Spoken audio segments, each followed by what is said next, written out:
Thank you again, distinguished Toastmaster Carmelo Velardo III. And now we're in for a real treat.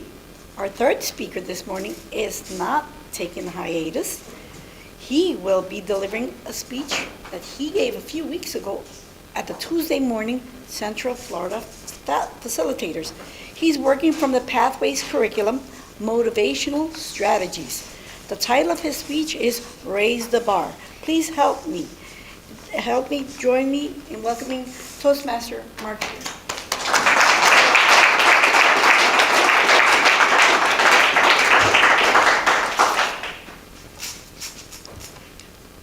It was a cool April morning, I don't know, maybe 25 years ago or so. The sun's orange hue was beginning to crest over the horizon. And as I looked down at my feet, immersed in what felt like absolute ice water, my heart pounded so hard I thought it was going to explode. The anxiety was so intense I thought that I was going to puke. And the others, 100 plus or so,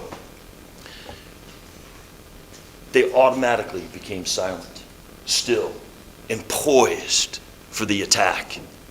And as the starting gun fired and before I could move, I had 30 other triathletes crawling all over me. And as I swam with all my strength and all my might, the others were grabbing and kicking, and literally I thought I was going to drown. As I gasped for every breath, goggles at the bottom, I asked myself, Shear, what in the world are you doing here? And I mustered up enough energy to drag my butt to shore and quickly made the transition to the bike, and I was looking for my buddies, and they were nowhere in sight. And as I was about 5 miles into my run, I knew that I was in a world of hurt, because what appeared to be about a 55-year-old woman came flying by. And after being beaten like a dog that day, I had two choices: call it quits or get better and do it again. And I chose the latter. Good morning, fellow Toastmasters. The same applies to every aspect of our lives. And today I will share with you 3 reasons with those who will raise the bar. First, those who achieve are committed. Commitment requires a conscious decision to move down a particular path.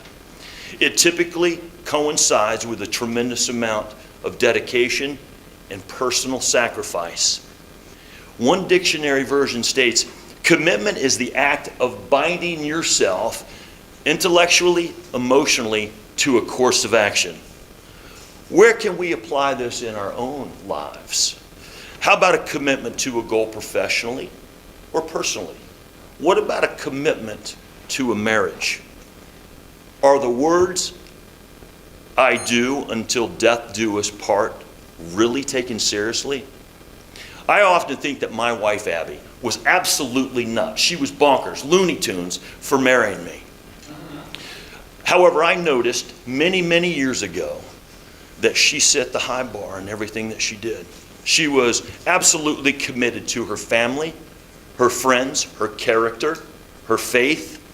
She set the high bar in everything that I examined and looked at. Though she certainly got the short end of the stick, after 40 years, our marriage has been stronger than ever. Second, people who are successful are always looking for the positive. It's a glass half full perspective. In other words, it's a blue sky day even when it's raining.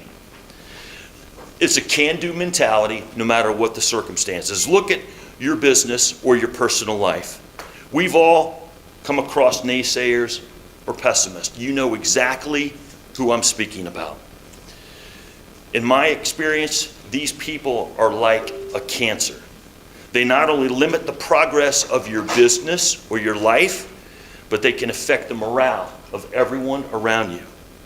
If you really want to go to the next level, professionally or personally, eradicate these individuals from your life. Surround yourself with people who are highly encouraging, motivating, and positive people. Third, if you want to get better at everything that you do, align yourself with those that will not quit.